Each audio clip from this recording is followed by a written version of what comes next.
In this episode, Ryan and I discuss capital, opportunity, and Austrian economics, and we had fun doing it. Hope you enjoy, and thank you for listening.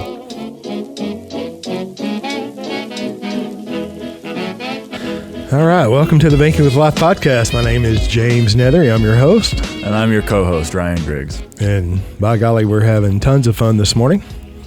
And unscheduled, unscripted. As usual. Fun. But I think it's going to be lively. It's unscripted as usual, but, for the last 5 minutes, Mr. Griggs has been copiously putting together. On the drive here, I had no idea. I mean, you told me yesterday, what should we talk about? And I was like, I don't know. Still didn't know on the drive over. That was a question. What should we talk about? It was. I didn't have an answer. But by gosh, I got here. I was listening to a previous episode that by the time this is out will be available. I think it already is. It was your interview with Dr. Paul Cleveland. Oh, I love Paul Cleveland. Yeah, that was a good episode. You had some hilarious lines in there. I did? Yes. When you were talking about, the subject was John Stuart Mill and utilitarianism, and Paul had mentioned that Mill referred to measurements of happiness as utils. Yes. And then quickly mentioned after that he was recalling the time when Bill Clinton was in office, and Clinton had said something to the effect that he felt Americans' pain. And I think it was you or him who said that he was feeling all sorts of things while he was in office, and that his utils were off the charts. Well, I don't recall saying that, but I know I did. Oh, that was hilarious. I about burst out laughing while in the car. Perfect. So y'all need to go listen to that interview. I'm glad you enjoyed that. But so another part of that interview that got me thinking was when Dr. Cleveland was talking about how he's used his policies. And so he practices the infinite banking concept himself, pays substantial premium, builds cash value, uses policy loan to finance the things that he was going to finance anyway, and also the things that he could have financed had he not had well-funded dividend-paying whole life insurance policies. Like, he said, his business, right? And so and that's been the subject of things that I've talked about in the past, right? On YouTube, you can go back and get the February 2019 Nelson Nash Institute, the last think tank that Nelson attended, that I had the privilege to speak at, when part of the subject was capital, and how Nelson has an essentially Austrian, in terms of the Austrian School of Economics, an Austrian understanding of capital. And then there are places within a couple books. So this one's Becoming Your Own Banker, his first book, and then I'm going to hold up two for a reason we'll explain later. But then in his second book, Building Your Warehouse of Wealth, has, of course, some mention of capital and some stories about how capital related to opportunity, to investment opportunity, to entrepreneurial opportunity for Nelson in his own life. So over the course of time here today, we're going to tie some threads together, including using Ludwig von Mises's giant human action. And I'll only read from a small portion of it. It could go on forever. But we're going to connect all those threads. And, what better place to do it than on the Banking with Life podcast? I can't think of a better place. So we're talking about capital. Let's get it done, man. Nothing happens without capital. Nothing. That's exactly right. I know you said before that the oldest profession in the world is not what we're taught, because the oldest profession in the world was financed. So the financing have to happen first, right? There's an exchange of value. The money's paid first. You don't get product until you pay. Right? I'm just saying. Well, last thing that happens is the businessman gets paid. If he gets paid. Thank God that he's out there taking the risk, or she. Thank God for the businessman. Yeah. Otherwise, who would the politicians have to steal from? The all-American individual that's not in business, that's working for the government contractors. I don't know. But it is easier to steal from the businessman. Anyway, we can talk in a long time about theft of private property. I mean, that's the only way the government raises any money. And speaking of the government, talk about the institution that people have become so dependent upon. the government. And Nelson, in turning to becoming your own banker, explains why when he talks about on page 31 the golden rule, that those who have the gold make the rules. And the government nowadays has amassed so much capital, so much material and financial wealth that turns out they make the rules a lot of the time. You know, Nelson used to say, since you mentioned the word dependency, there's a great element of worship in dependency. You man winds up worshiping that on which he's dependent upon. So, okay, golden rule here and becoming your own banker. Yeah. All right, so quick little paragraph, and it'll take us to the idea of capital. All right, so Nelson says, we all have the tendency to chuckle when we see this perversion of a principle that was learned in childhood, one that serves us very well, that we should do unto others as we would have them do unto us. But this corruption is very true also, speaking of the idea that those who have the gold make the rules. I think that it is a pity that it is not often looked upon with favor. Perhaps it is because we have almost lost the concept of what capitalism is all about. We have almost lost the concept of what capitalism is all about. The common man has become so infatuated with living for today that the importance of saving, of creating capital, is all but a lost value. The importance of saving, of creating capital, is all but a lost value. You know, when economists define saving so often, they say it's just the opposite of income. You know, foregone income. You know, you make some income, you don't spend, or the opposite of consumption, the opposite of consumption. You make some income, you're going to use some of it to consume, to go out and buy some other stuff. And that which you don't use for consumption purposes, well, that's saving. It's just the inverse of consumption, right? What's left over after income? That the seconds, the sloppy seconds, you know, it's like, come on, man. What I love so much about how Nelson phrases it here, it's that he uses little hyphens. And when he talks about the importance of saving, hyphen, of creating capital. I mean, to me, as I read that, he's defining saving as the act of capital creation. And compared to how the economists put it so often, it's positive. You know, you're not leaving something behind.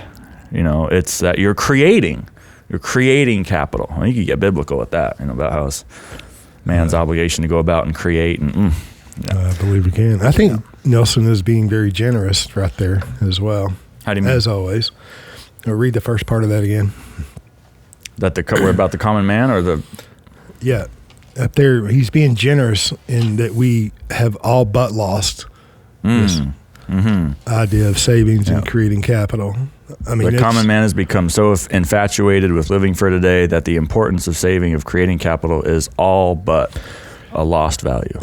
I'm just saying that he's being generous. The idea of under consuming, right, your earnings, your income, under consuming, that requires discipline.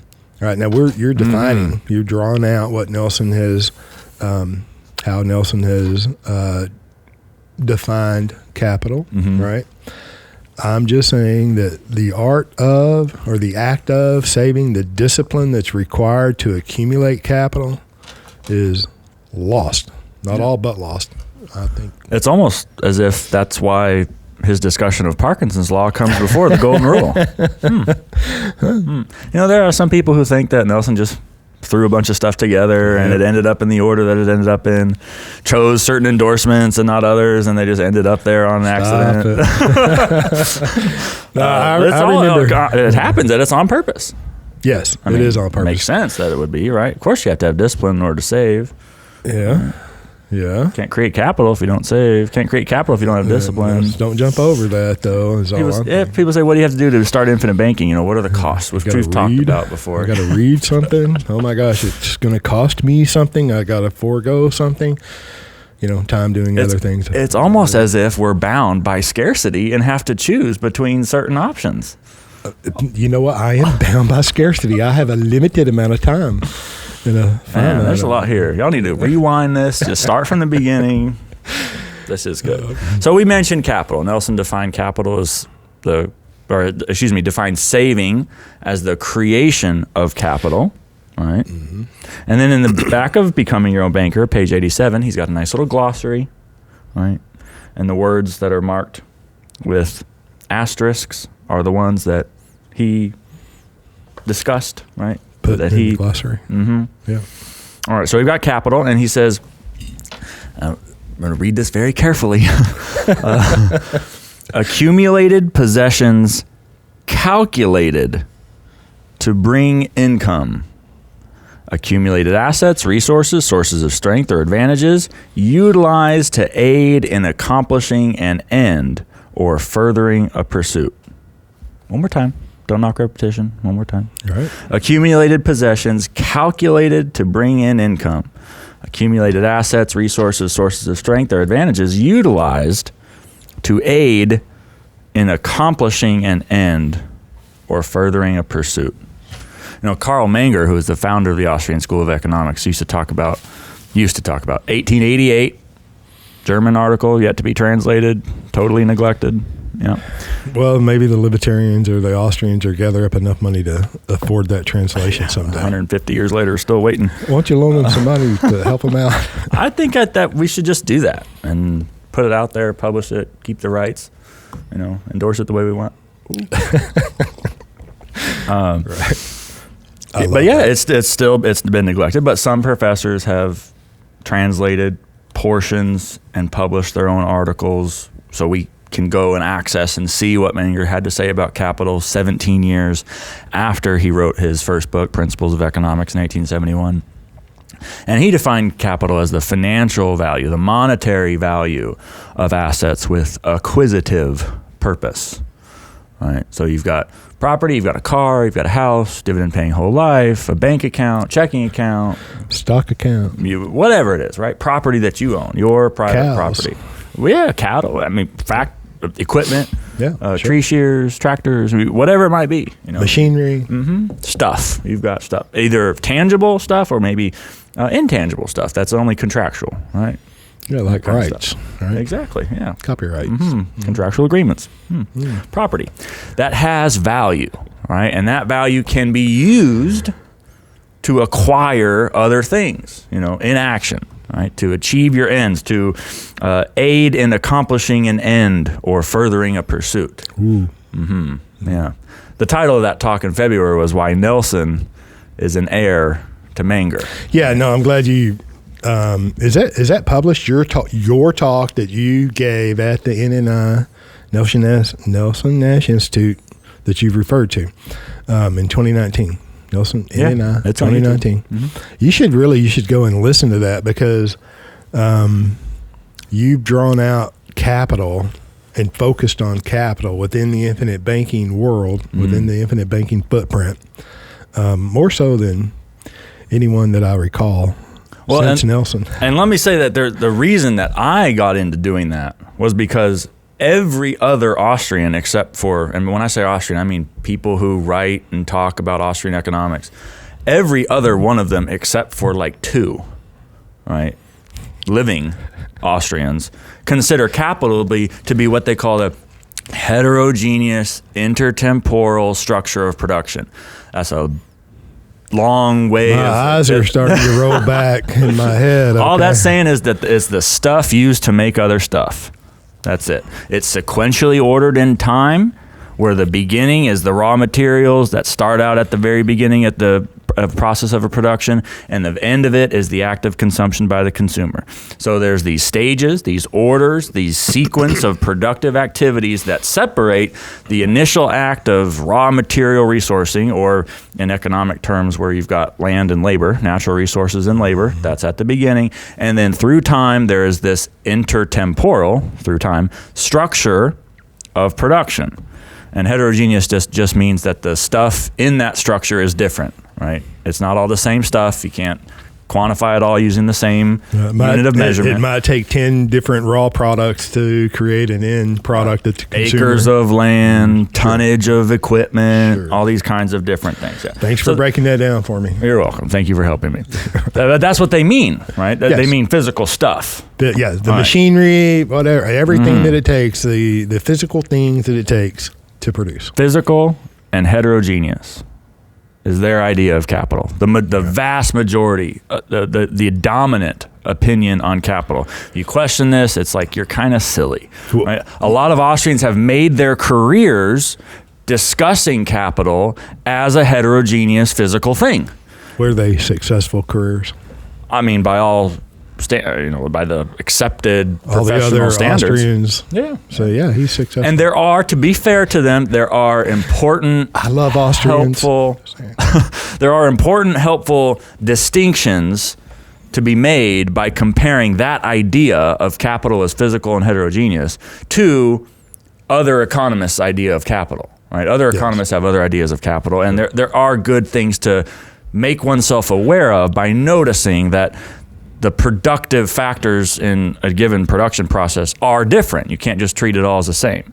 And we don't have to get into all that why, but if you want more, go and type in solo growth model and SOLOW, and you see what we're talking about. But so there's some important distinctions, but there's also two things. One, a departure from what the the dominant Austrians, the Austrians of the past, right? Ludwig von Mises, Karl Menger. There's a departure in the treatment of capital as a heterogeneous physical production structure, as opposed to what Mises and Menger talked about, right? Which, as we'll make clear in a second, is the financial idea, the monetary idea. So it's as opposed to physical, it's an abstract idea. Right, it's a monetary value. It's abstract. It's in the mind of the entrepreneur. It's not anywhere else. Concept. Abstract idea. Concept. Infinite thinking. What? Concept. All right. So it's an abstract idea, right? And whereas capital in the physical heterogeneous sense, whereas capital in the physical sense is heterogeneous, right? Different in kind, different in units, different in measurement. Capital in the financial, monetary sense is homogeneous, right? It's denominated in dollars. It kind of sounds repetitive, but if it's a monetary idea, it must be homogeneous, right? It's denominated in the same unit, right? Pick your currency, it's denominated in the same unit. So the businessman can sit back and reflect and think about what he believes to be the capital value, the capital of different things that he might own, that he might acquire. And what means he wants the to. different things that might yield advantages that would help accomplish an end or further a pursuit. Accomplish an end. Right. Further a pursuit. And the important, the bridge between, this is why I wanted to talk about this. The important bridge. I draw this out of the show. He does. He absolutely does. This is why, this is the bridge between the physical heterogeneous stuff and that view of capital and the monetary, financial, abstract, homogeneous view of capital is calculation. Ooh. Right? And it's the entrepreneur who does the calculating, right? So going back to Nelson's definition here, right? Accumulated possessions calculated to bring in income. Now, was Nelson talking about the same type of calculation that you get in Human Action, written by Mises? I don't know, but sure is convenient that it's the same word. Oh, it's convenient. What? Words have meaning. Mm-hmm. So pivoting off of calculation, I'm going to go to Human Action. Okay. All right. So Human Action, for those who don't know, is like the 20th century treatise in Austrian economics, written by a guy named Ludwig von Mises, 900 and some odd pages. You can get it for free at Mises.org, PDF version. All right. You can buy it on Amazon for super cheap. Mises is where it really started. When Murray Rothbard, who wrote later, wrote Man, Economy, and State, his goal was to write a textbook based on human action meant for a broader audience. But in the course of writing it, Rothbard discovered that, I've got more to say than what's in Mises, and so he, it became something different. But this is where it started. Okay. Wasn't there a study guide written to that, Man, Economy, and State? There is, yep. Bob Murphy has study guides both to Human Action and to Man, Economy, and State. Also on Mises.org, also free. God bless you, Bob. Yeah. Okay. So I'm on page 261, and in whatever, the paper copy, Scholar edition, published by the Mises Institute. Copyright date is 1998 for this particular version. All right, 261. The whole complex of goods destined for acquisition is evaluated in money terms. And this sum, the capital, is the starting point of economic calculation. The immediate end of acquisitive action is to increase, or at least to preserve, the capital. That amount which can be consumed within a definite period without lowering the capital is called income.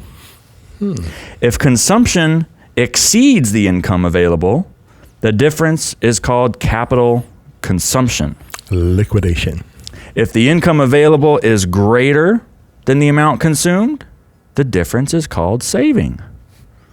Among the main tasks of economic calculation are those of establishing the magnitudes of income, saving, and capital consumption. This has got to be my favorite passage in this book. So attention, other Austrians. Mises considered capital to be, in money terms, the entrepreneur's evaluation of the complex of good destined for acquisition. Just like Menger said, the monetary value of assets with acquisitive purpose. Right? This is what Nelson wrote in Becoming Your Own Banker in different words at an earlier publication date. Yep. Yeah, there could just as well be a direct citation. I mean, he could have copied and pasted. Couple things. Notice that income itself is defined in terms of capital. It's almost as if you don't have a monetary financial understanding of capital, you kick the blocks out from underneath the definition of income. Yes. Like you've got to have, Yep. in order to understand income, you got to have capital. Right? How do you know income is income? Okay, you made whatever, $5,000 in a month. Is that income? Well, it depends on what had to be expended in order to generate that income. It's capital. Right? It could be capital consumption, right? Might have had to spend 7 to make 5. Well, in that case, that ain't income. You just consumed capital, right? And the businessman is going to make an adjustment. Absolutely. The entrepreneur is going to make recalculate the potential future income generated from assets, right? Yep. We're going to get less abstract and more material here in a minute by using Nelson's second book, the third book that we'll reference today, Building Your Warehouse of Wealth. But my point here so far is that capital is central to Nelson. He defined saving in terms of capital. Mm-hmm. And just like Mises, also defined, Mises did just as Nelson had done and defined income and saving in terms of capital. So we have to have the starting point, literally the starting point. The capital, in Mises' terms, is the starting point of economic calculation, right? So I think the implications for this are so tremendous because what a lot of Austrians care about is the calculation problem, right? So after World War I, World War II time, there's the calculation debate, among the academics, wondering whether it's possible to calculate in a socialist economy where there's one owner of all the means of production, right? And Mises' point was that no, you cannot calculate. You have economic irrationality under socialism because entrepreneurs can't calculate. They own the production in addition to the means of production. Mm-hmm, mm-hmm. And if there's only one owner, then there by definition can't be any markets. If there's no markets, there's no trade. Under socialism, if there's no market, if there's no trade, then there's no need for an item to facilitate trade, which is money. Right? So if you've eliminated money, you've kicked out the language in which entrepreneurs perform calculation.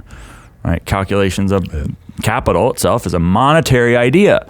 Right? So calculation is performed in terms of money. Well, if you don't have trade under socialism, then you don't have a need for money. If you don't have money, you can't calculate. If you can't calculate, you don't have capital. If you don't have capital, you have irrational economic activity, right? That was Mises' point. And a lot of Austrians today hang their hat and say, yes, I'm in that tradition, right? I'm walking in the steps of the same guy who said socialism is impossible because of the calculation problem, what the term came to be called, the calculation problem. Well, so at the same time, you have a lot of Austrians who hang their hat on the calculation problem, who at the same time have a physical heterogeneous conception of capital. And it's like, you can't have both. To understand calculation requires a monetary abstract understanding of capital. So it's like, in my view, this is a increasingly obvious schism, like a crevice in the intellectual history of Austrian economics. We've got to merge these back together, integrate them back together, right? Have a sophisticated understanding of what capital is. And so much of what people accomplish with the infinite banking concept, in my view, from an economic perspective, has to do with capital. No right? question. And, now I can see it's a problem, right? I mean, and so why don't you just correct that problem, young man? Well, it's almost as if I should write a dissertation about it. Oh my goodness. Sounds like an opportunity. Now I can already envision some feedback for you. What about the island with one coconut tree, and you've got a shipwrecked individual on there, and there's no money per se? Robinson Crusoe, is there still capital? And I would say, and Mises I think would say, that you only get capital in a monetary capitalist system. That's the only time that Mises' understanding of capital can arise, because you need money. Money is just, and there's all sorts of, everybody's got a different definition of what money is, right? Is it the unit of currency? Is it the unit of account? Latest, right? Right. Yes. Is it anything that you use to exchange? What about a tally stick? Exactly, a measuring stick, right? As if value is something that can be measured, which it's not, right? Well, the whole rabbit hole there, but money is the general medium of exchange. Yes. It is, and the reason money is the general medium of exchange is because that money is what Mises called the most saleable asset, right? The most liquid asset, the thing that can most easily be exchanged, the most marketable good, the most saleable, the most liquid asset. And then that's how money becomes the general medium of exchange. And then in practical economic life, money becomes the payment for the final settlement of transactions, right? Another key point. So, you might use the reason that, for example, different loan instruments aren't themselves money is because further transactions are required to finally settle that exchange, right? And then in the United States, it just so happens that we treat money as the U.S. dollar because in our subjective experience, we feel that that payment is settled when we receive U.S. dollars. Now, there's also, I don't want to get too complicated, but there's also perfect money substitutes, right? Things that are not precisely money, but people act in economic life as if they were, right? Yes.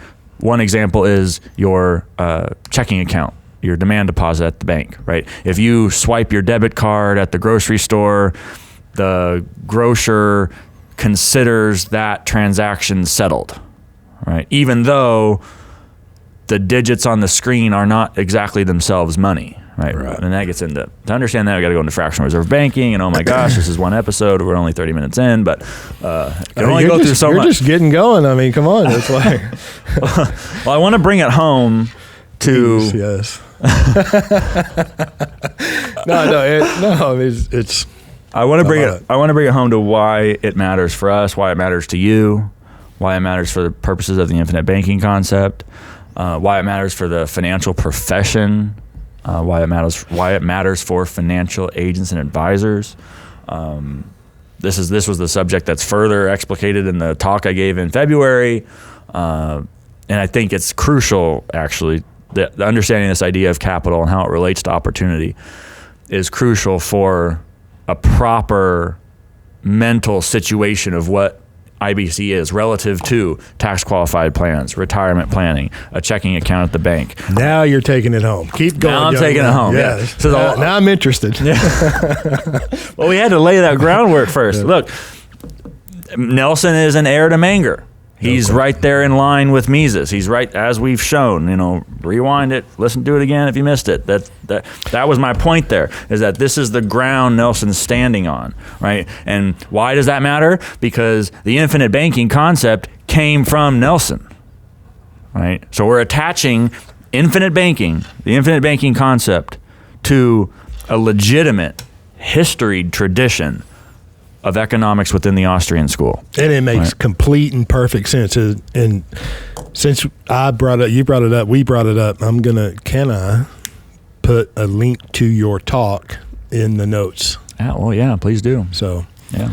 Anyway, so he mentions my name in there once or twice. So, I kind of want to, I'm kidding. And for good reason. That's an outstanding talk, and I think it's going to help, because you probably spoke for an hour, 45 minutes. 45, yeah. So, and there's a lot. There is a lot. There's a lot there. In there for sure. There's a lot in this very episode. Beneficial for the think tank, for the infinite banking practitioner, and I think it's very valuable to the general listener. Yeah, it'll help. Okay. So bringing it home to the you and me level, we're going to go to this book, Building Your Warehouse of Wealth, which it turns out has been printed more than once. First printing, second printing, that's popular books, that happens. Yeah. So it's different ways to tell which printing you're dealing with. Let's see this. Second printing in 2018. This is the other. Sure looks the same. I wonder if anything else has been changed. Different printing in 2012. So 2012, 2018, two printings. One print, the original printing, this one happens to be signed by Nelson, says in the initial matter, in 2005, after 14 years of success in the life insurance and financial services industry, several designations, and literally thousands of hours of training and CE coursework, I finally learned the truth about money because of the inspired original work of R. Nelson Nash in Becoming Your Own Banker. It is an absolutely powerful, yet simple paradigm shift in the economic thinking and the human action of the individual. Now, with Building Your Warehouse of Wealth, Nelson eloquently expands the understanding of money, human action. Oh my gosh, he wrote that. Did an Austrian write that? And the power of the reader's thinking. Nelson's mentor, Leonard E. Reed, would be proud. I'm going to finish this. Building Your Warehouse of Wealth and Becoming Your Own Banker should be required reading of every life insurance agent, insurance company, home office employee, and every financial practitioner of any sort. As a matter of fact, this is an absolute must-read if you have any interest in the truth about money. Can you guess who said those words? I know who said that. James C. Neathery, 20-plus year veteran of the life insurance and financial services industry. Yeah. So that's book. Pretty damn good. And you told an important story that I think is necessary for to preserve oral history about the nature of this endorsement. You want to retell that? Well, okay. So, was this book published on time, or did you delay that for some reason? So, just before the cameras turned on, I show up with an empty notepad, maybe the date and time and maybe a topic. And Mr. Griggs here has all these books scattered out, right? He's all fired up driving down from, his house this morning and listening to, I appreciate that, mention of Dr. Paul Cleveland and I's podcast, and it was funny. And so as he's going through these books, I'm like, wait a minute, I've read them, but I didn't read them this morning, these books that he's got laid out on the table. So I don't want him to get too far ahead of me, and just be the side guy here, right? So he's noting up, marking the pages that he wants to reference. And I picked up the book and I thought, oh my gosh, this is different. I don't remember this. And I read this. I read the manuscript before this was printed. Mm-hmm. Building Your Warehouse of Wealth. I highly recommend it. And that endorsement in there, Nelson Nash himself asked me to endorse this book, as well as others. There's some other financial people in here, and this is the original printing. And I was sharing with Ryan, I discovered that the endorsement was not in the recent printing of 2018, and I didn't even know that this book was. The second printing was in 2018. But the endorsements are not in there. The 2018 printing from the financial services or financial professionals, insurance agents, but they pared down the endorsements. They've taken about 5 endorsements out in this 2018 printing. Mine was one of them. And I thought, dang it. It's like, oh, my feelings are hurt. But no, my feelings aren't not necessarily hurt, because Nelson Nash himself asked me to write that endorsement. And the story that you're asking me to retell, I was continuing on with Ryan before the camera was on. I'm like, I can't believe that. Nelson was giving a presentation in 2012, and I was there, and he said, boy, are you going to send me that endorsement? I was supposed to have this book to the publisher 2 weeks ago. Nelson held up the printing of that book, waiting for my endorsement. So, and I think that's important to hear you read that. And leave it I thought, dang, that's a good endorsement. I mean, I haven't read the endorsement since I wrote it. So, thank you for pointing that out. Yeah, man. I think it's important that there be a record of all that, because you wouldn't know by looking at the. I have a few copies, but now not keep them. for sale. Don't tell them. I'm going to have a conversation with Mr. Stearns about this. David. Yeah.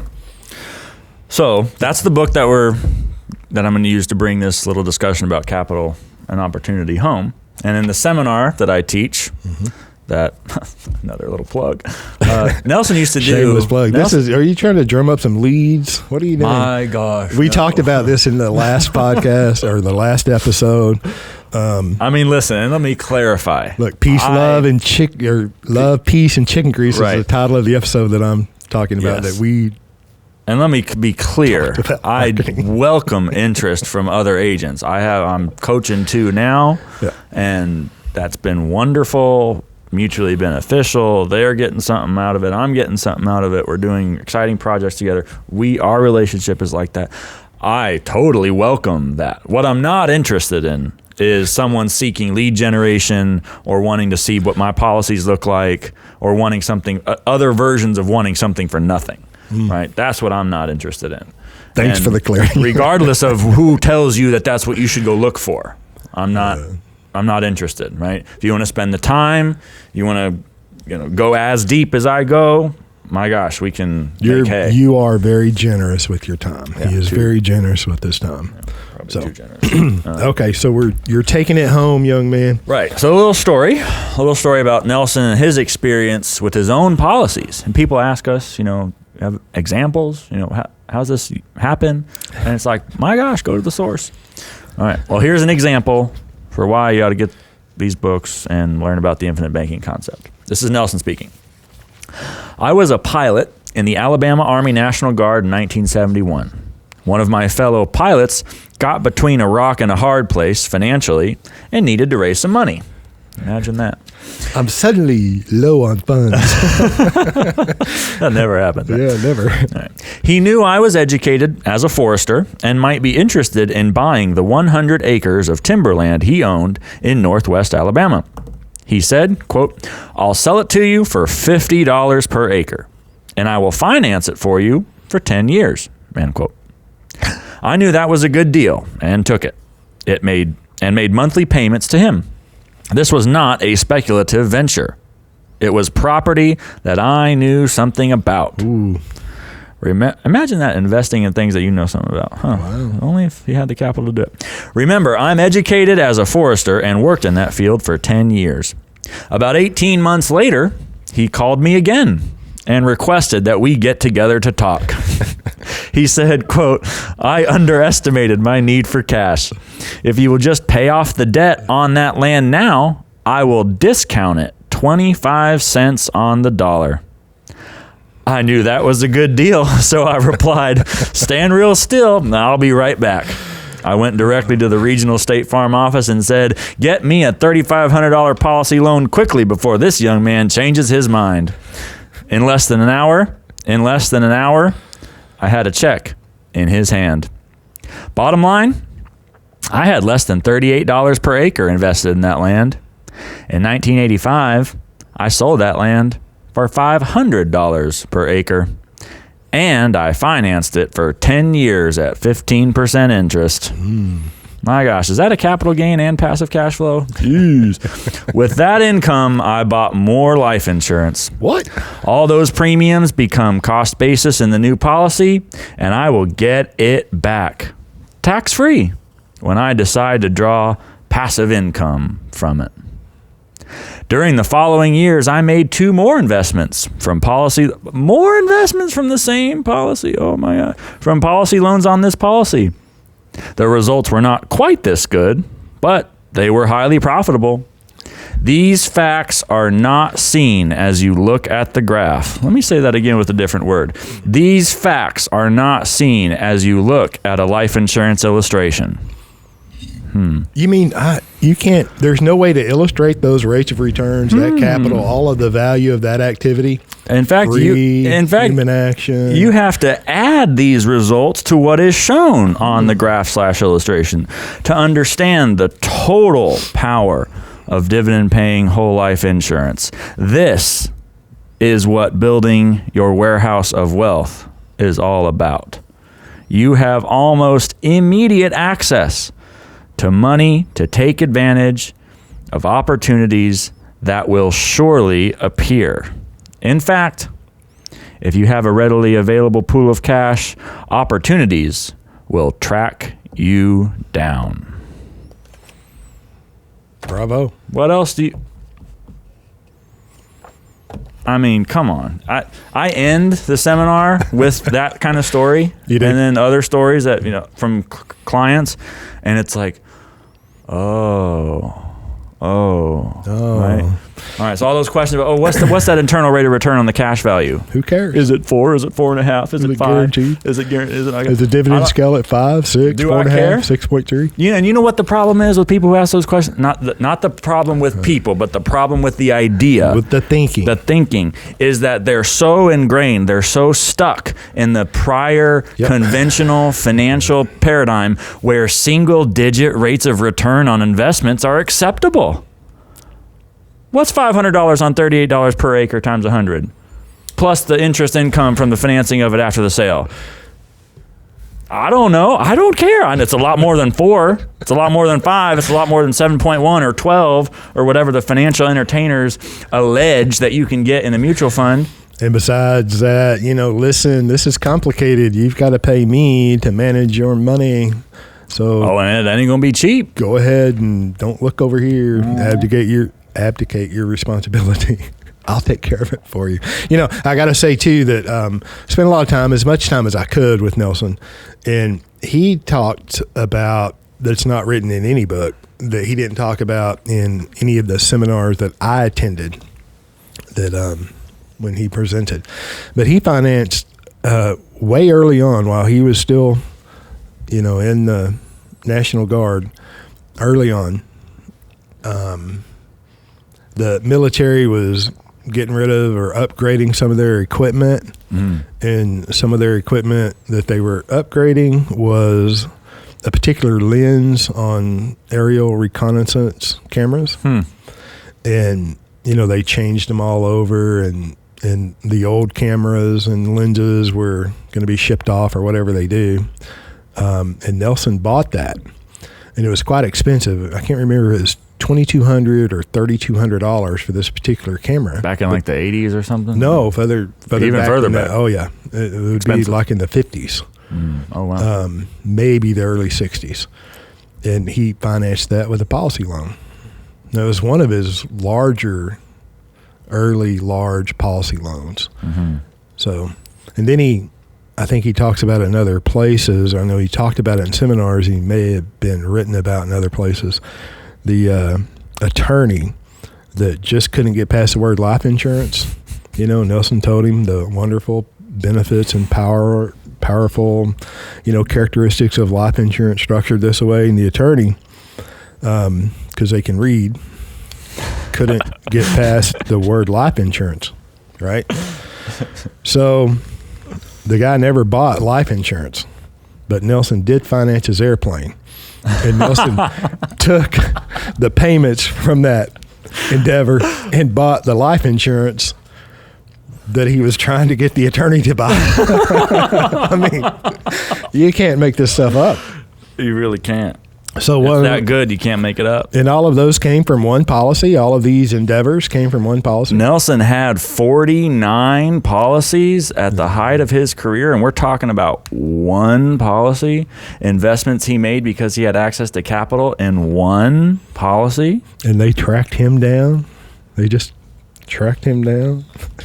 Opportunities track you down. I know we've talked about that financial value quite a bit in the past, but I still talk about that with clients, prospective clients, that Wall Street really has it wrong. If you think about this, Wall Street's going to create this wonderful product, right, that they're going to make money selling it, they're going to make money managing it, they're going to make money shorting it, and then they're going to make money rebuying it and doing it all over again. But this great product that they've created, it's presented to the general public as a great opportunity. And now this opportunity is so good that it's going to attract capital. That is completely bass-backwards when you understand what up. Nelson has done. Yes. Just pile up money, accumulate money with some discipline. Yeah. Fundamentally, just spend less than you earn. Okay? Yeah, it's hard, but it's worth it. And that's, I want to magnify that, because what you're talking about is the direction of the flow, right? Do people have to take their little meager 4% tax qualified plan match and go out and search for investment opportunities, right? Is that the paradigm that we have to live in, or are the fish just the last to notice the water? Oh, right. Gosh. Maybe instead the direction of flow should be opportunities to you. Right? Well, what's necessary for that? You've got to have access to a large pool of financial value. I mean, would this guy have come around offering Nelson to buy 100 acres of land if Nelson didn't have the capital with which to purchase it? No question. And the guy knew that Nelson had the capital to purchase it because they were, flying around in these airplanes and they're sitting right next to each other. Oh, maybe they had a few words every now and then. Long conversations, And people don't think about, they think investing. Immediately we think stock market. Sure. Oh, mutual funds. Right. No. Unless you're an entrepreneur, then you're not necessarily thinking about the stock. As a matter of fact, most of the entrepreneurs that I talk to and the business owners that I talk to, they're like over the markets, and really the entrepreneur, the business owner, that's the greatest investment that they have. Boom, right there. Their business, their endeavors, something that they know something about, which is exactly what Nelson said. Financial people beat us up all the time, us infinite banking guys, because we're hard on investing. Oh, yeah, and you're just life insurance salesman, man, trying to get a commission. It's like, actually, your small mind has a diminished view of what investing really can be. Now be nice. I'm just saying that. Don't come at me accusing me of saying that I'm against investing. Quite the opposite. Oh, no question. In fact, I'm for individuals achieving their maximum potential investments, which are usually, like you just said, their own business. Yes. And for even individuals, I have clients who is like, well, listen, I'm not an entrepreneur. I'm not going to go start a business. I get that. I know. No problem. I'm not just talking about actual businesses you start. I'm talking about you, right? You are your most profitable asset. Right, the education you went and got so that you could perform your job well, that was an investment. Yeah, your God-given abilities and talents is the way I convey it. But too, every household in America functions like a business. Every household. All of them. Whether you like it or not. There's income, there's expenses, there's substantial capital purchases along the way. My gosh, do you know the wedding cost nowadays? I don't want to know, please. Don't tell me. College education, dental. I'm still single. I don't want to know. You're still single. I know. Look, I don't know how many young ladies watch this, but like two, maybe. It's that. He's available. No, I'm not. I'm working hard. I don't have enough time. No distractions. Mm-hmm. I'm just saying it costs a lot of money to run a household. Absolutely. It costs a lot of money to run a business. So the idea of earning more in investments, I get it. But just in Nelson's book, The Airplane, you trying to get an extra, 1 or 2 or 10%. going against the headwinds? Yeah. Or do you want to get the tailwind? Yeah, you want to go 2 to 5 miles an hour faster into a 100-mile headwind. Yeah. And he thought about landing the plane and waiting for the tailwind to come to propel you on your own without even trying. This puts jet engines, the infinite banking concept, puts jet engines to everything you're doing. I don't care who you are and what you're doing. Yeah. It doesn't matter. And then let's go even further into that. I mean, the opportunities that will come your way in the form of your own investment in yourself, buying the neighbor's house when they decide to move from across the street, going into business with your partner or colleague at work or whatever it might be, whatever you're going to, all the opportunities that will come your way, they're of a categorically distinct kind relative to what you see on television and the Facebook ads, right? You go to get your list of potential quote-unquote investment options from your employer, and it's a page of 8 to 15 different options that have been marketed to everybody else in your company, everybody else in the state, everybody else in the country, might even be marketed globally. That's the pond you're going to jump in, right? Okay, so relatively few options to start with, relatively homogeneous in nature, mass marketed, sure, and therefore exposed to the problems of fractional reserve banking. That's a whole other created thing. For the mass. I mean, in speaking with Barry Dyke the other day, talking about some of his books, he gets really deep into that, the target date funds, and you've got to opt out, the default investment elections. Yes. If you want to give yourself struggles to sleep at night, just go spend some time researching all of that. Right. What we're talking about here is the alternative, the positive vision, what can happen if you do have substantial control over financial value, capital. That's positive in and of itself. If I have access to my capital, and there's a lot of it, what's negative about that? What's that quote in here? If you have access to I'll just read it. If you have access to does having money safe and available when you need it take away any of your options? Who was that? Bill Lenderman. I don't know Bill, but I like the way he thinks. I know. Good job, Bill. And kind of this gets in, I think Nelson mentions it somewhere around the topics that you read, somewhere around there, I think. And I'll maybe put this in too.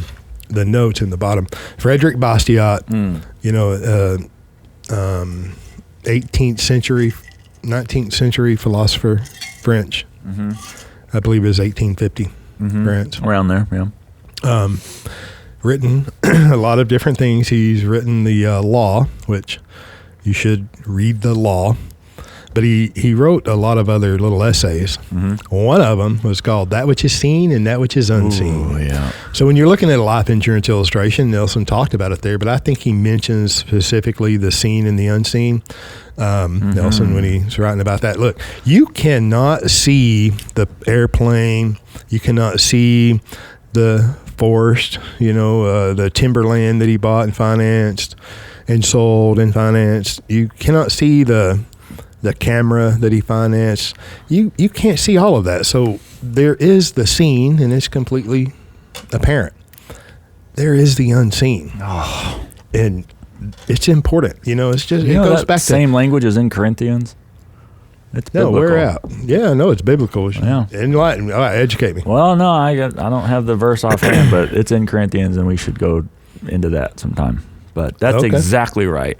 When you talk about capital as the physical stuff, well, you can see that.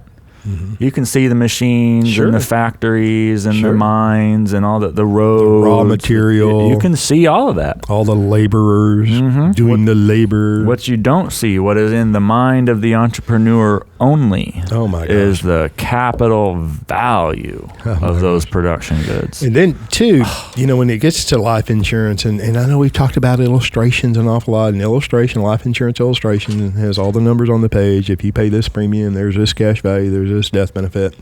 That's what you see if nothing changes. But you cannot see the mind. Hayek, one of Hayek's, one of my favorite quotes from Hayek is the mind cannot foresee its own advance. right? Let's talk about the seen and the unseen. You don't know what's going to happen next year, 5 years from now, 10 years from now. But having access to capital that you own and control is not going to hinder a dang thing.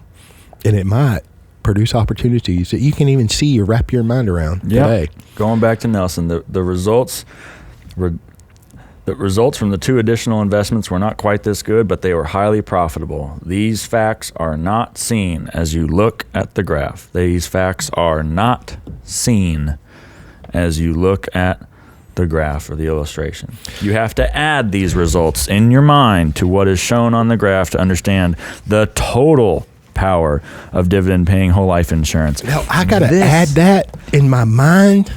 I've got to put that together in my mind. Don't you have some kind of third-party software that you can put all that together for me, Mr. Griggs? I'm just saying. It's a legitimate question. It's a question, all right. Yeah. It's questionable. I also have to say that back in 2012, I think, was the original printing of Building Your Warehouse. The one with the endorsements? Yeah.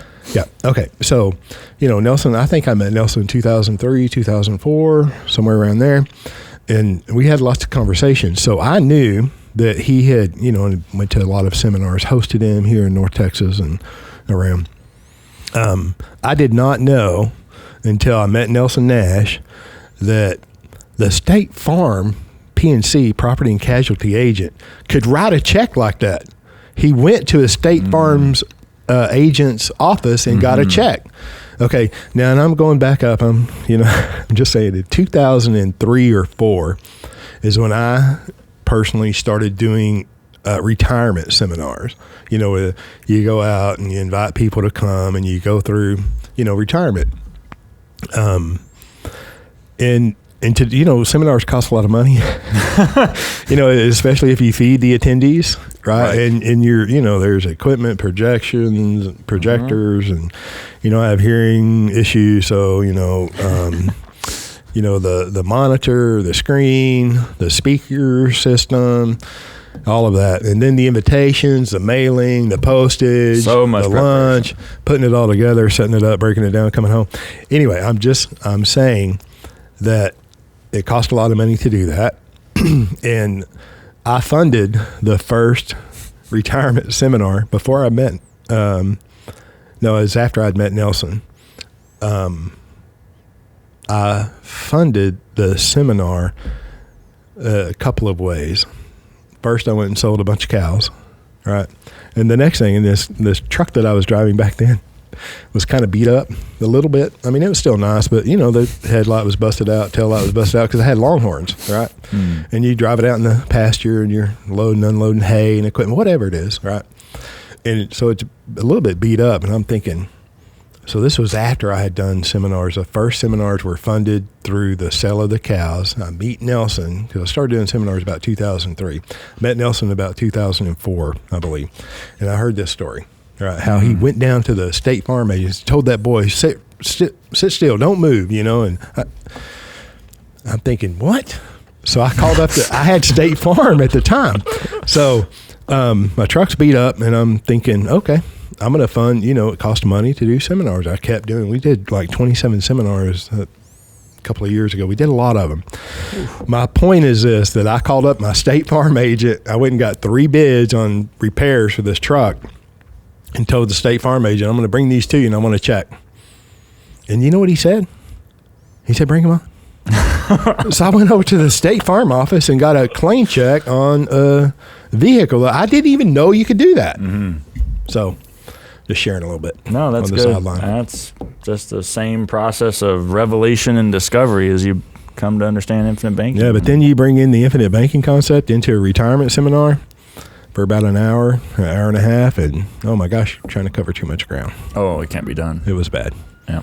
But I did sell a lot of books. Can't be done. Got a lot of clients. I still love them. I still have them. Anyway. Wow. I didn't mean to sidetrack here. That was, no, you're good. I mean, we covered a lot, from capital, saving as the creation of capital, the idea that the conception of capital that Nelson had is exactly what Ludwig von Mises and Karl Menger had, even though it's not what most of the Austrians today have in mind. And then we saw with building your warehouse of wealth how having access to a large pool of financial value will attract opportunities both to invest in others and yourself to you. Yeah, Nelson mentioned that, and I think he brought that up too in your talk. Nelson mentions how capital attracts opportunity several different ways. He did it one way in building a warehouse of wealth. He said it another way, maybe in a live.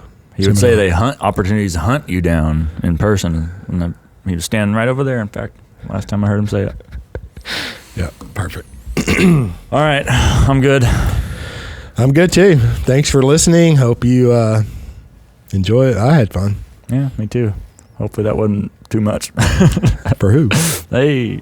All right. Thanks, y'all. See you next time. He's available. All right.